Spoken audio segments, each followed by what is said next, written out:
First, language acquisition refers to the way children learn their native language. Second, language acquisition refers to the learning of another language or languages besides the native language. For children learning their native language, linguistic competence develops in a stage, from battling to one word to two words, then telegraphic speech. Battling is now considered the earliest form of language acquisition because the children will produce sound based on the what language input they receive. One word sentence are generally monosyllabic in consonant vowel clusters.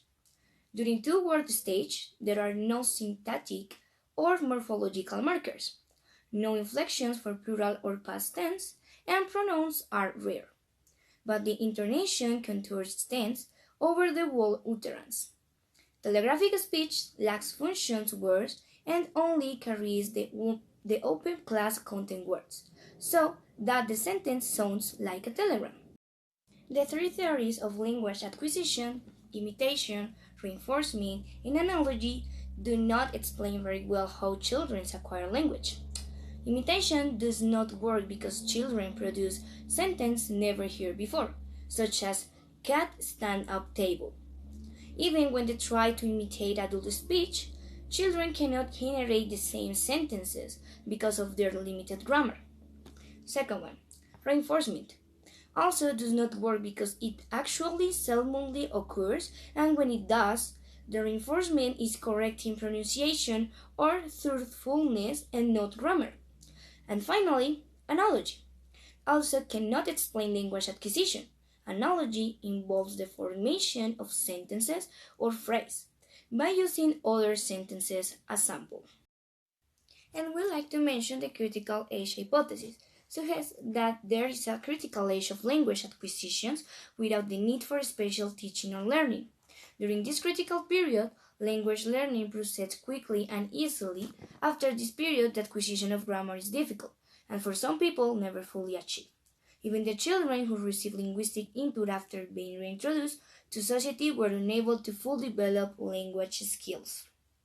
So, for the second language acquisition, it's necessary that anyone who has been around children who are learning to talk knows that the process happens in a stage first understanding, then on-word utterance, then two-word phrase, and so on. Students learning a second language must through 5 predicate stages, for example, reproduction, early production, speed emergence, intermediate fluency, and advanced fluency.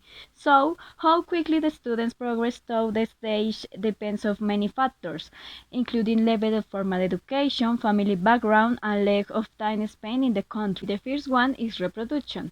The children has minimal comprehension, does not verbalize, notes yes and no, and drags and points. The second one is early production. Has limited comprehension, the children produce one or two word response, use keywords and familiar phrase, use present tense verbs, and the next is speech emergence. The children has good comprehension, can produce simple sentence, make grammar and pronunciation errors, and frequently misunderstand jokes. The next is intermediate fluency. The children has excellent comprehension, makes fit grammatical errors, and the finally is advanced fluency. The student has a nearly level of speech.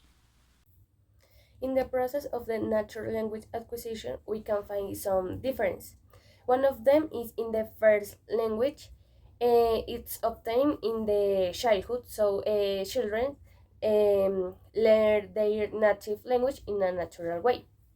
In the second language, children study a different language from their native language. Another difference is that the process, because the process of the first language it's unconscious, but in the case of the second language, it's active and conscious process. The third difference is that the first language doesn't require following instructions or a specific education, but the second language needs to following instructions, and it's very important to have education.